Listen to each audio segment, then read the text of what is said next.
Some men get midlife crises. I got a wife with suspicious lingerie receipts and a phone glued to her hand like it was dispensing oxygen. My name is Mason Reddan, and I'm 36 years old. I estimate construction costs for a living, which means I'm good at spotting when numbers don't add up. Unfortunately, that skill extends beyond blueprints and material costs. It was a Tuesday night in October when everything fell apart. Jade, my wife of 8 years, had been acting strange for months. The pharmaceutical sales rep who used to greet me with kisses now barely looked up from her phone when I walked through the door of our modest Boston suburb home. "How was your day?" I asked, setting down my hard hat and safety vest. "Fine," she mumbled, fingers flying across her screen. "I have another business trip this weekend, Chicago." That made 3 trips in 2 months. Apparently, pharmaceutical companies were having a lot of conferences these days. I grabbed a beer from the fridge and noticed the credit card statement on the counter. Victoria's Secret, 347s. Sephora, 289s. A massage spa I'd never heard of, $450. "Jade, what's all this spending about?" She snatched the statement away. "Work stuff. I need to look professional." Since when did pharmaceutical sales require thongs and exotic perfumes? But I kept my mouth shut. I'm not the type to start fights without evidence. The evidence came 3 days later. I was in the garage organizing my tools when Jade's phone rang in the kitchen. She was upstairs in the shower, so I figured I'd answer it in case it was important. But it wasn't a call. It was a voicemail notification. And when I picked up her phone, I accidentally triggered the speakerphone. "Hey, baby," a man's voice slurred through the speaker. "Can't wait for this weekend. That hotel room in Chicago is going to be perfect. Just you, me, and that little black thing you bought. Your husband's such a fool for not appreciating what he's got. See you Friday, gorgeous." My hands went numb. The phone clattered onto the kitchen counter. 8 years of marriage. 8 years of working overtime to pay for this house, to build a life together. 8 years of believing in something that was apparently a joke to both of them. I stood there for 10 minutes, listening to the shower run upstairs, processing what I'd just heard. Part of me wanted to storm up there and confront her immediately, but the construction estimator in me knew better. You don't start a project without a complete plan. When Jade came downstairs 20 minutes later, towel drying her hair, I was sitting at the kitchen table with my laptop, pretending to review work emails. "Who called?" she asked casually. "Nobody. Wrong number." She picked up her phone and checked it. I watched her face carefully. No panic, no concern. She deleted the voicemail without even listening to it. "I'm going out with Carla and Lila tonight," she announced. "Girls' night." "Sounds fun. Where are you going?" "Just dinner and drinks. Don't wait up." She kissed my forehead like I was her brother and headed toward the bedroom to get dressed. I spent that evening doing research. Not on Jade directly. I'm not a stalker. But I started paying attention to patterns. Her phone habits, her schedule, her excuses. The pieces came together quickly. The girls' nights that happened every time her mystery man was supposedly in town. The new workout routine at a gym across town instead of our local one. The way she suddenly needed privacy for work calls. But the real breakthrough came from an unexpected source. Sunday afternoon, I was washing my truck in the driveway when a silver Honda pulled up. Calla Torrance stepped out, and I immediately knew something was wrong. Jade's younger sister never visited without calling first. Calla was 31, a divorce mediator with sharp eyes and an even sharper tongue. She'd never particularly liked me, but she'd never been hostile either. We had a polite, distant relationship built on mutual tolerance for Jade's sake. Today, she looked like she was carrying the weight of the world. "Hey, Mason, is Jade home?" "She's at the gym. Should be back in an hour." Calla nodded, then surprised me by not leaving. Instead, she leaned against her car and studied me with those calculating eyes.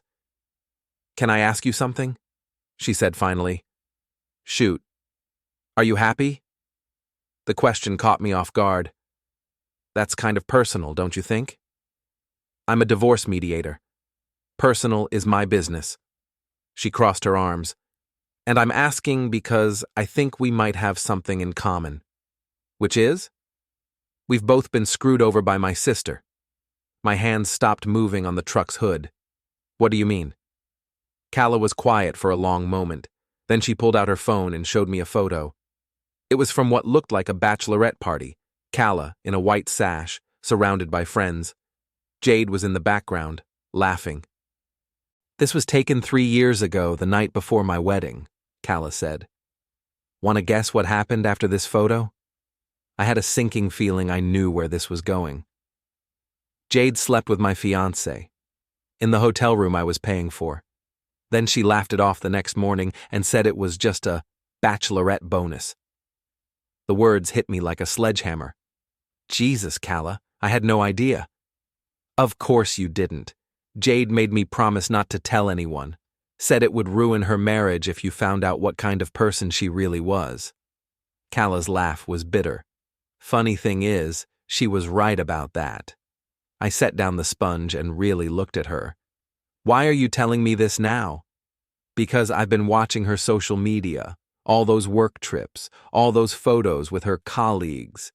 She made air quotes. There's one guy who shows up in the background of a lot of them. Big guy, looks like he used to play hockey. What's his name? Marco Devlin. He owns a gym called Iron Paradise. The gym across town. The one Jade had suddenly started going to. Mason, Calla continued, I think my sister is doing to you what she did to me, and I think it's time someone held her accountable. I stared at this woman I'd barely had a real conversation with in 8 years. What are you suggesting? I'm suggesting that we're both tired of being Jade's victims, and I'm suggesting that maybe it's time she learned what it feels like to be on the receiving end. I'm not looking for revenge, Calla, I just want the truth. Sometimes they're the same thing. She pulled a business card from her purse. Think about it. When you're ready to stop being a doormat, call me. She got back in her car and drove away, leaving me standing in my driveway with a head full of questions and a growing sense that my marriage was even more broken than I'd realized. That night, Jade came home from the gym glowing and energetic in a way I hadn't seen in months. Great workout? I asked. The best. Marco really pushed me today. She said his name so casually, like she'd forgotten I wasn't supposed to know who he was. Marco? My trainer. I think I mentioned him before. She hadn't. Not once. Maybe I should meet him sometime. Get some tips. Jade's smile faltered for just a second. He's really busy. Fully booked. Right. I went to bed that night knowing I was going to call Calla in the morning. Not for revenge. I'm not that kind of guy. But for the truth. And maybe, if I was being honest with myself, for a little justice. I called Calla from my work truck during lunch break the next day. I want to know everything, I said without preamble. Smart man. Meet me at Murphy's Pub on Beacon Street after work. Come alone. Murphy's was the kind of place where construction workers and office drones drank side by side without judgment. Calla was already there when I arrived, nursing a whiskey neat in a corner booth. So, she said as I sat down, ready to hear how deep this rabbit hole goes? Hit me. She pulled out her phone and started scrolling through screenshots. I've been doing some digging since yesterday. Your wife isn't just cheating, Mason. She's sloppy about it. The first screenshot was from Jade's Instagram story, a photo of a fancy hotel room with the caption, Business Travel Perks. The timestamp showed it was posted last month during one of her Chicago trips. Now look at this, Calla said, swiping to the next image. It was from Marco Devlin's Instagram, posted the same day. Same hotel room, same view out the window. His caption read, Treating my girl right. My stomach dropped. How did you find this? I'm a divorce mediator, remember? I know how to investigate infidelity, but it gets worse. She showed me more photos. Jade and Marco at restaurants I'd never been to. Marco's gym hosting a couples workout that Jade had attended without mentioning it to me. A Valentine's Day post from Marco showing expensive lingerie. Lingerie I now recognized from our credit card statements. They're not even trying to hide it, I said. Why would they? Jade thinks you're clueless, and Marco thinks you're weak. I've been watching his social media for days. The guy posts everything. He's a narcissist who can't resist bragging. I drained half my beer in one gulp. What do you want out of this, Calla? Really? Her expression hardened. I want my sister to understand that actions have consequences. She destroyed my wedding, my relationship, my trust in people. She made me feel like I was crazy for being upset about it. And you think helping me will accomplish that? I think Jade has been skating through life believing she can do whatever she wants to whoever she wants without any real repercussions. It's time someone proved her wrong. I studied her face. This isn't just about justice. You're angry. Damn right I'm angry. Wouldn't you be? She had a point. I was angry too, and getting angrier by the minute. Okay, I said. What's the plan? Calla smiled for the first time since I'd sat down. First, we gather more evidence, real evidence, not just social media posts. Then we wait for the right moment to use it. What kind of evidence? The kind that holds up in divorce court. Financial records, communications, proof of the affair that can't be dismissed or explained away. And how do we get that? Leave that to me. But I'm going to need your help with something. Which is? Jade's going on another business trip this weekend, right? I nodded. I need you to invite me to stay at your house while she's gone. Make it seem innocent. Say I'm having problems with my apartment or something. Why? Calla's smile turned predatory. Because I want to be there when she comes home. I want to see her face when she walks in and finds me sitting at her kitchen table like I belong there. That seems kind of cruel. Mason, she's been screwing another man for months while you work overtime to pay for her lifestyle. She deleted a voicemail from her lover without even wondering if you might have heard it. She doesn't respect you enough to even be careful about her affair. Calla leaned forward. How is making her uncomfortable for 5 minutes cruel compared to what she's doing to you? She was right. I'd been so focused on being the good guy, the understanding husband, that I'd forgotten I was allowed to be angry about being betrayed. All right, I said. But we do this smart. No drama, no screaming matches. Just consequences. Agreed. But Mason? Yeah? Don't underestimate how satisfying those consequences are going to be. Jade left for her Chicago trip Friday morning with a kiss on the cheek and a reminder to be good while I'm gone. The irony would have been funny if it wasn't so infuriating. I called Calla an hour after Jade's flight took off.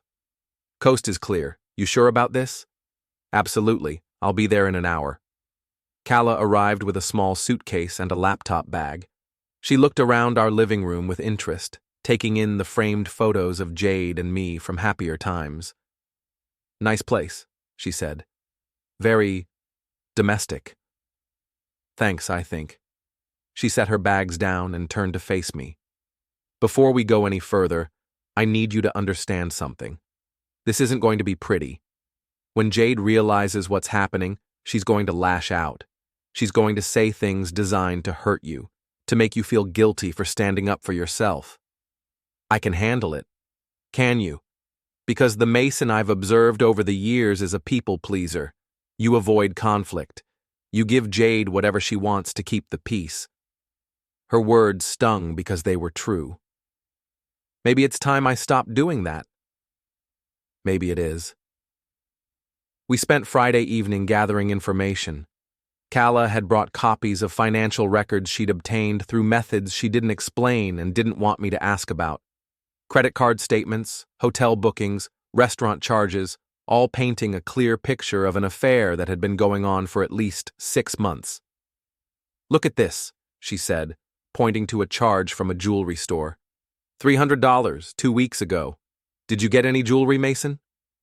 I shook my head. But I bet Marco's wearing a nice new watch. Saturday was harder. Knowing Jade was in Chicago with him, probably in the same hotel room I'd heard about in that voicemail. made my chest feel tight with anger and humiliation. Calla seemed to sense my mood. You want to know something interesting about cheaters? What? They always think they're smarter than everyone else. They think they're getting away with something, that they're living some exciting double life. But really, they're just selfish and lazy. Lazy? Think about it. Instead of working on your marriage, instead of talking to you about whatever problems she was having, Jade chose the easy path. She found someone new to make her feel special, and she convinced herself she deserved it. You sound like you've given this a lot of thought. 3 years worth. Calla closed her laptop. But here's what she doesn't understand. The easy path always leads to a cliff eventually. Sunday morning, I woke up to find Calla in the kitchen making coffee. She'd set the table for 2 and was cooking eggs like she lived there. Jade's flight lands in 2 hours, she said without looking up. You ready for this? As ready as I'll ever be. Remember, when she walks in and sees me here, she's going to assume the worst. Don't correct her immediately. Let her think whatever she wants to think. That seems manipulative. It is manipulative. That's the point. Calla handed me a cup of coffee. Jade has been manipulating you for months. She's been lying to your face, spending your money on another man, and making you feel like you're imagining things when you question her behavior. A little manipulation in return seems fair. When we heard Jade's car in the driveway, Calla calmly sat down at the kitchen table with her coffee and opened her laptop like she was working. I stayed where I was, leaning against the counter. The front door opened. Mason, I'm home! In the kitchen, I called back. Jade appeared in the doorway with her suitcase, looking tanned and relaxed.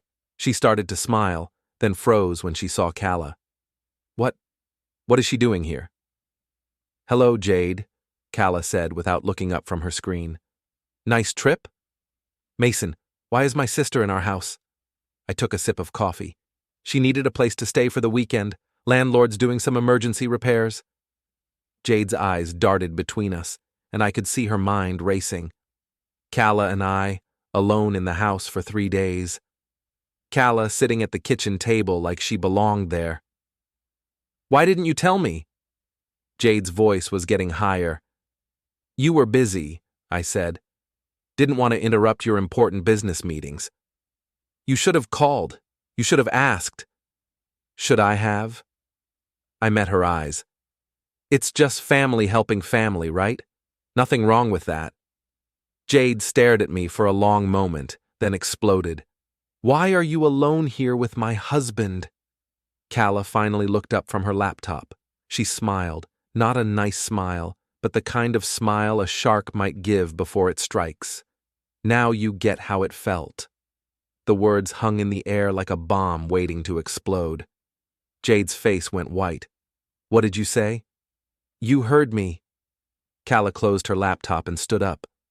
Now you know what it feels like to walk into a room and see someone you trust with someone you love, and wonder what you missed while you were away. Nothing happened, Jade said quickly, looking at me. Mason, tell me nothing happened. I said nothing. Mason, you're right, I said finally. Nothing happened. But isn't it interesting that your first thought was that it did? Makes me wonder why your mind went there so quickly. Jade's relief was visible, but it was quickly replaced by confusion and anger. This is sick, both of you. This is some kind of game. No, Calla said, picking up her coffee cup. A game is when everyone knows the rules. What you've been doing to Mason isn't a game. It's just cruel. And that's when I knew Jade understood that we knew. The kitchen fell silent except for the hum of the refrigerator. Jade stood in the doorway, still holding her suitcase, looking like she'd been slapped. I don't know what you think you know, she started.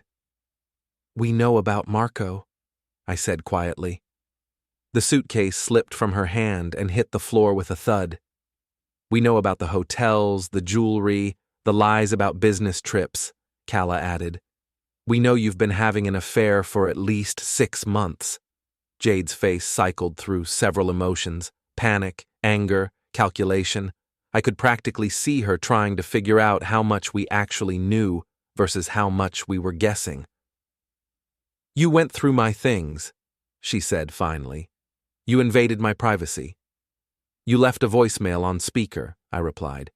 Marco was very descriptive about your weekend plans. The color drained from her face completely. And you, she turned on Calla. You're just loving this, aren't you? You finally found a way to get back at me. Get back at you for what? I asked. Calla and Jade stared at each other for a moment, some silent communication passing between them. Tell him, Calla said. Shut up. Tell him what you did to me, Jade. Tell him why I really called off my wedding. Calla, don't. She slept with my fiancé, Calla said, turning to me. The night before my wedding, in my hotel room. Then she told me it didn't mean anything and I should get over it because boys will be boys. I stared at my wife, seeing her clearly for maybe the first time in years. Jesus, Jade. That was different, Jade said weakly. How? Calla demanded. How was it different? It just was. And that has nothing to do with this. It has everything to do with this. Calla's voice rose. You think you can do whatever you want to people without consequences. You think you can betray everyone who loves you and then play the victim when you get caught. I never meant for this to happen with Marco, Jade said, looking at me pleadingly.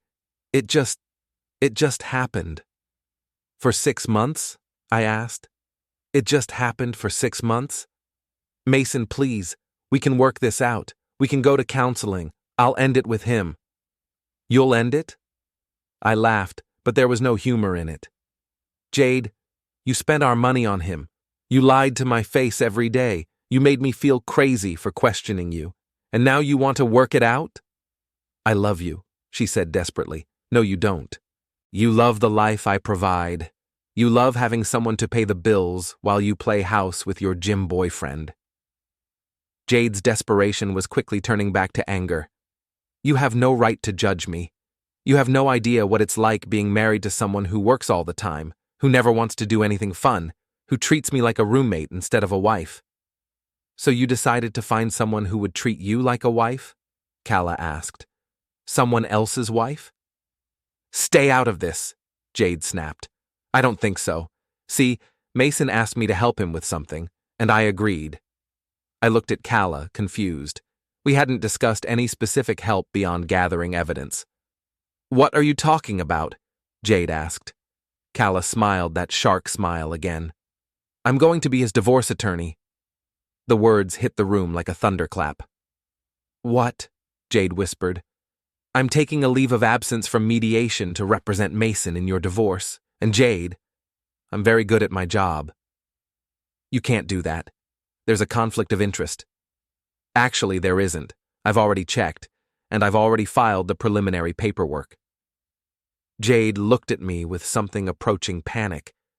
Mason, you can't be serious. You filed for divorce? This morning, I lied smoothly. We hadn't actually filed anything yet, but Jade didn't know that. But we can fix this. I'll do whatever you want.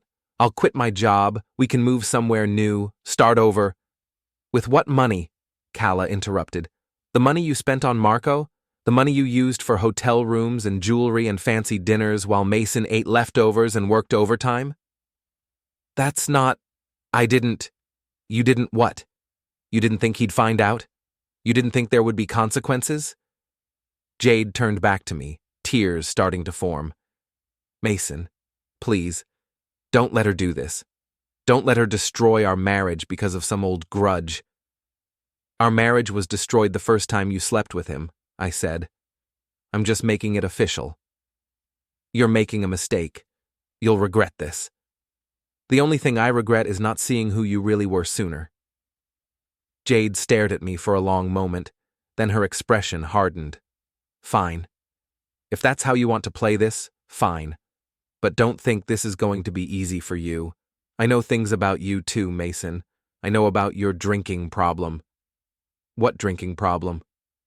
The one you're going to develop when I tell everyone how you became abusive after you found out about Marco. The kitchen went silent.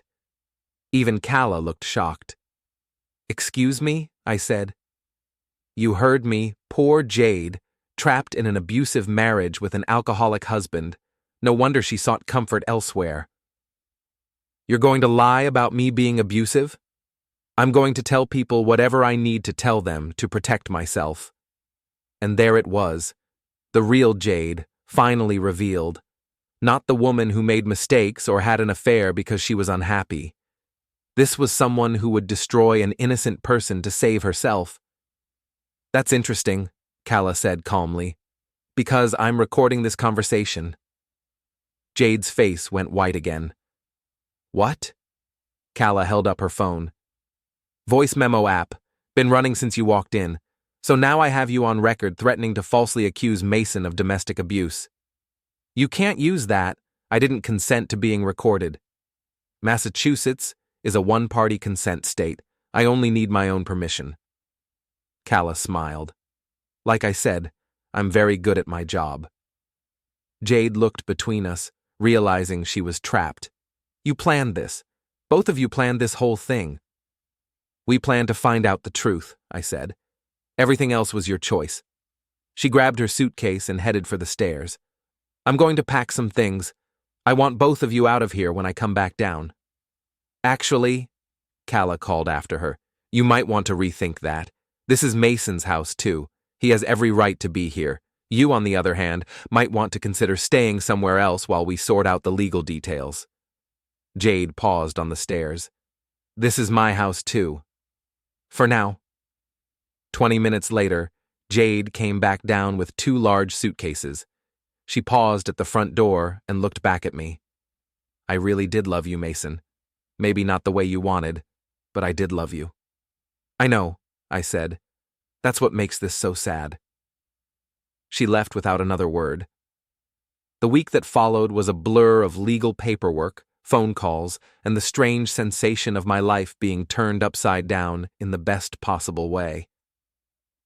Calla had been serious about representing me. She took a leave of absence from her mediation practice and threw herself into building our case with the enthusiasm of someone who'd been waiting years for this opportunity. Look at this, she said, spreading financial documents across my kitchen table. She spent over $8,000 on this affair. Hotels, restaurants, gifts, spa treatments, all on credit cards that you're legally responsible for. Can we get that money back? In the divorce settlement, absolutely. Massachusetts allows for the recovery of marital assets spent on extramarital affairs. I was learning that divorce law was more satisfying than I'd expected. What about her threat to claim I was abusive? That option is off the table. We have her on recording threatening to make false accusations. If she goes that route, she'll be the one facing legal consequences. And the house? You've been making the mortgage payments from your income. She contributed some, but not enough to claim a 50-50 split. Plus, the adultery works in your favor. For the first time in months, I felt like I could breathe. But Jade wasn't going down quietly. The calls started Tuesday night. First from her friends Carla and Lila, then from some of our mutual acquaintances. The story she was telling was that I'd become paranoid and controlling, that I'd kicked her out based on suspicions rather than facts. She's telling people you hired a private investigator to spy on her, Carla informed me during a particularly unpleasant phone call. She says you've been tracking her movements and going through her personal belongings. Did she mention the part where she was having an affair? She says that's just your paranoid interpretation of a friendship with her trainer. Right. A friendship that involved hotel rooms and lingerie. Mason, I think you're making a huge mistake. Jade loves you. Whatever problems you two were having, they could have been worked out. Carla, did you know about Marco? Silence. Did you know she was cheating on me? More silence. I'll take that as a yes. It's not that simple. It's exactly that simple. You knew my wife was betraying me, and you said nothing. That tells me everything I need to know about what kind of friend you are." I hung up on her. Similar conversations followed with other people in our social circle. It became clear that several of them had known about the affair and chosen to keep quiet. Some claimed they didn't want to get involved in marital drama. Others said they thought it was better for me not to know. By Friday, I'd lost most of our mutual friends, but surprisingly, I found I didn't care. "They weren't really your friends anyway," Calla pointed out over dinner at Murphy's pub. "Real friends don't let you live a lie to protect someone else's secrets." I know. It's just weird, realizing how many people were okay with me being made a fool of. That says more about them than it does about you. I was starting to understand why Calla had been so angry about her sister's betrayal. It wasn't just the affair itself. It was the web of complicity and silence that had enabled it. "Speaking of which," Calla continued, "I have some interesting news about Marco." "Oh?" "Turns out he's married too. Wife's name is Tina. Been married for 12 years. Has 2 kids. I stared at her. Jade was having an affair with a married man? Gets better. I did some digging, and Marco has a history of this. At least 2 other affairs with clients that I can document. His wife divorced him once before, but they got back together." "Does Tina know about Jade?" Calla's smile was predatory. "She does now." "You told her?" "I sent her copies of the same evidence we have. Hotel records, social media posts, financial records, everything." "Jesus, Calla. What?" "She deserves to know what her husband is doing. Just like you deserve to know what your wife was doing." She had a point, but I was starting to realize that Calla's sense of justice was more ruthless than mine. "What did Tina say?" "She thanked me. Then she said she was going to make Marco's life very interesting." I didn't ask what that meant. I was pretty sure I didn't want to know. But I found out anyway the next morning when Marco Devlin showed up at my front door. I was having coffee and reading the newspaper when the doorbell rang. Through the peephole, I saw a large man in an expensive tracksuit standing on my porch, looking agitated. Marco Devlin was bigger than he appeared in photos, probably 6'3" and built like the former hockey player he was. His face was red with anger, and he was pacing back and forth on my small front porch. I opened the door, but left the chain lock engaged. "You Mason?" "Depends who's asking." "I'm Marco. I think you know who I am." "The guy who's been screwing my wife?" "Yeah, I know who you are." His face got redder. "We need to talk." "I don't think we do." "Look, this whole thing has gotten out of hand. Jade told me you filed for divorce, and now my wife is going crazy, talking about taking me for everything I'm worth. Sounds like a personal problem. It's your problem too, buddy. Your sister-in-law sent my wife a bunch of stuff that's none of her business." "Actually, I think your wife's marriage is exactly her business." Marco stepped closer to the door, and I could see he was trying to intimidate me. Unfortunately for him, I'd spent 20 years working construction sites with guys a lot scarier than him. "Here's what's going to happen," he said. "You're going to call off this divorce, and you're going to tell your sister-in-law to mind her own business." "Or what?" "Or things are going to get very unpleasant for you." I closed the door, removed the chain, and opened it again. Marco smiled, thinking he'd intimidated me into compliance. Instead, I stepped outside and closed the door behind me. "Let me explain something to you, Marco," I said calmly. "I'm a construction worker. I've been dealing with bullies and tough guys since I was 16 years old. You don't scare me." His smile faltered. "Second, you're standing on my property, threatening me. I have security cameras recording this conversation, and Massachusetts has very clear laws about criminal threats." I pointed to the small camera mounted under the eaves of my porch. "Third, and most importantly, you screwed my wife for 6 months and spent my money doing it. So whatever problems you're having with your wife, whatever consequences you're facing for your choices, I don't give a damn." Marco's hands clenched into fists. "You think you're smart, don't you?" Smarter than a guy who posts evidence of his affairs on Instagram. That hit home. His face went from red to purple. Your wife came to me, you know. She was unhappy, neglected. She needed a real man. A real man who cheats on his wife and kids? At least I know how to satisfy a woman. I laughed. Marco, you're a 40-year-old gym owner who posts shirtless selfies and brags about your affairs on social media. You're not a real man. You're a midlife crisis with a protein shake addiction. He took a step toward me and I pulled out my phone. Go ahead, I said. Give me a reason to call the police. I'm sure your wife would love to hear about how you came to my house to threaten me because I exposed your affair. Marco stared at me for a long moment, clearly wanting to do something, but realizing he was trapped. This isn't over, he said finally. Yes, it is.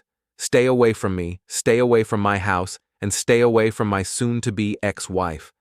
Find a new hobby that doesn't involve destroying other people's marriages. He turned and stalked back to his car, a flashy red Mustang that screamed, compensating for something.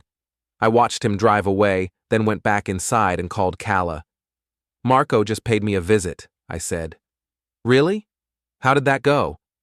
He threatened me, I recorded it, and he left with his tail between his legs. Perfect.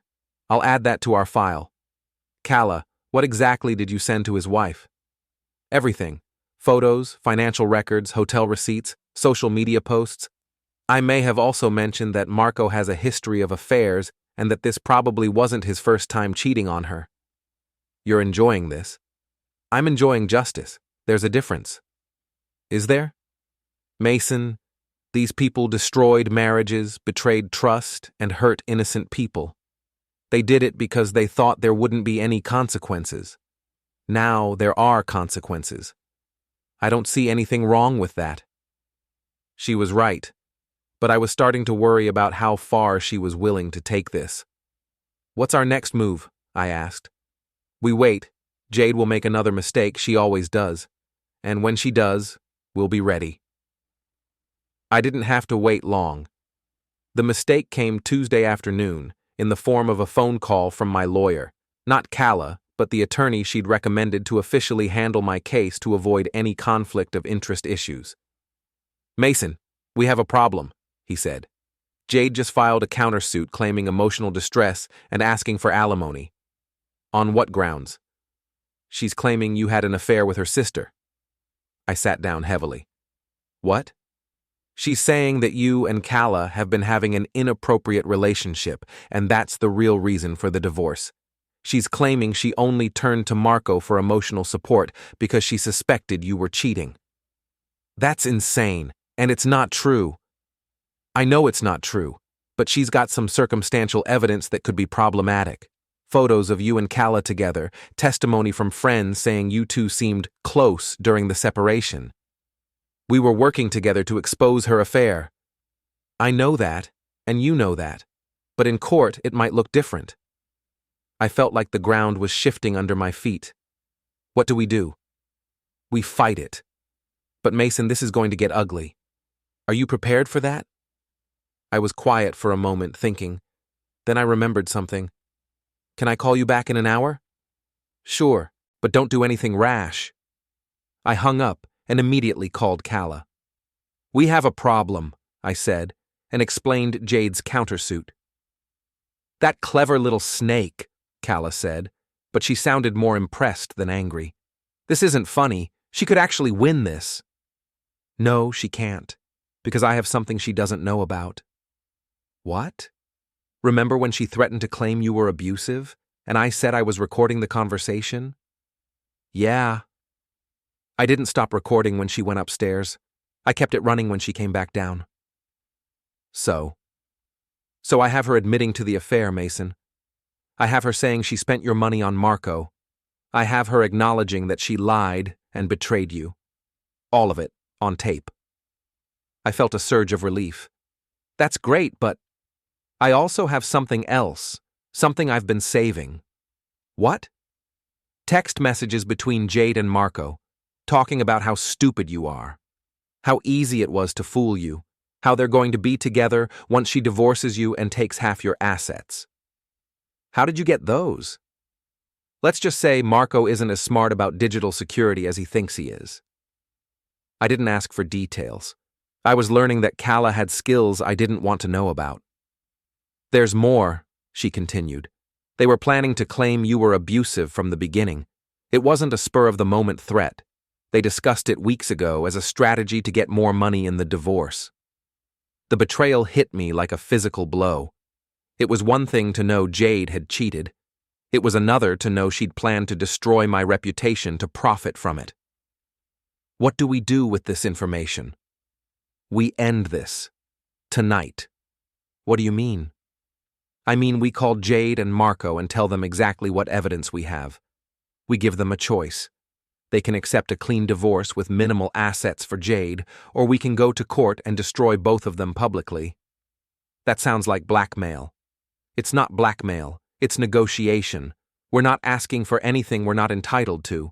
We're just making it clear what the consequences will be if they keep lying. I thought about it. Part of me wanted to drag them through court, to expose every detail of their betrayal publicly. But another part of me just wanted it to be over. Okay, I said. Let's do it. I'll set up a meeting for tomorrow night. Neutral location, all four of us. You sure this will work? Mason, I've been planning this conversation for 3 years. Trust me, it's going to work. The meeting was set for Thursday evening at a coffee shop downtown. Jade and Marco arrived together, which told me everything I needed to know about how serious their relationship was. Jade looked terrible, tired, stressed, like she hadn't been sleeping. Marco looked angry and defensive. This better be good, Marco said as they sat down. I've got a business to run. How's that going, by the way? Kala asked sweetly. I heard you lost a bunch of clients after word got out about your extracurricular activities. His jaw tightened. What do you want? Kala placed a tablet on the table and pressed play. Jade's voice filled the air. I'm going to tell people whatever I need to tell them to protect myself. Jade's face went white. You said you deleted that. I lied. Kala swiped to the next file. This one's even better. Text messages appeared on the screen. Conversations between Jade and Marco discussing their plan to frame me as abusive, to take me for everything he's worth, and to make him pay for being such a boring loser. Where did you get those? Marco demanded. Does it matter? The point is, I have them. Along with financial records, hotel receipts, and about 50 other pieces of evidence that prove you two have been planning this divorce strategy for weeks. Jade was staring at the tablet like it was a bomb. What do you want? I want you to drop the countersuit, I said. I want you to accept a settlement that gives you minimal alimony and no claim on the house. And I want both of you to stay out of my life permanently. And if we don't? Marco asked. Kala smiled. Then we go to court, and I present all of this evidence publicly. Jade gets branded as an adulterer and a liar who tried to frame her husband. You get exposed as a serial cheater who helps married women defraud their husbands. How do you think that's going to work out for your respective careers? The silence stretched for a long moment. You're bluffing, Jade said finally. Am I? Kala pulled out a business card. This is the contact information for a reporter at the Boston Herald who specializes in local scandal stories. I can have this evidence in her hands by tomorrow morning. You wouldn't? Try me. Jade looked at Marco, who was staring at the table and saying nothing. Marco, she said. I can't afford a scandal right now, he muttered. Tina's already talking about taking the kids. If this goes public... So, you're just going to abandon me? I'm being realistic. And there it was, the moment Jade realized that her great love affair was just as selfish and shallow as everything else in her life. Fine, she said quietly. I'll drop the countersuit. And accept the settlement terms? Yes. Say it clearly for the record. Kala held up her phone. I'm recording this. Jade looked at me with something that might have been regret. I drop all claims of emotional distress and inappropriate relationship. I accept the settlement terms as discussed. I will not contest the divorce. Thank you, I said. She stood up and walked out without another word. Marco followed her, but I noticed he didn't try to comfort her or take her hand. Think they'll stay together? I asked Calla. Not a chance. Marco's a coward, and Jade's about to find out what it's like to be with someone who won't sacrifice for her. Good. How do you feel? I thought about it. Free. For the first time in years, I feel free. That's the best revenge of all. 3 months later, the divorce was final. Jade moved to another state, supposedly for a new job, but probably to escape the gossip. Marco and his wife divorced, and last I heard, he was struggling to keep his gym afloat. Calla went back to her mediation practice, but we stayed in touch. Not romantically, we both knew that would be weird, but as friends who'd been through something difficult together. I kept the house, most of our assets, and my self-respect. More importantly, I learned to trust my instincts and stand up for myself. Sometimes people ask me if I regret how things ended, if I wish I'd tried harder to save my marriage. The answer is simple. You can't save something that was never real to begin with. Jade didn't love me. She loved the idea of me, the security I provided, the life I made possible. But when it came down to choosing between her own desires and our marriage, she chose herself every time. The real tragedy isn't that she cheated. It's that she was willing to destroy me to cover it up. But in the end, the truth won. Justice was served, and I got my life back.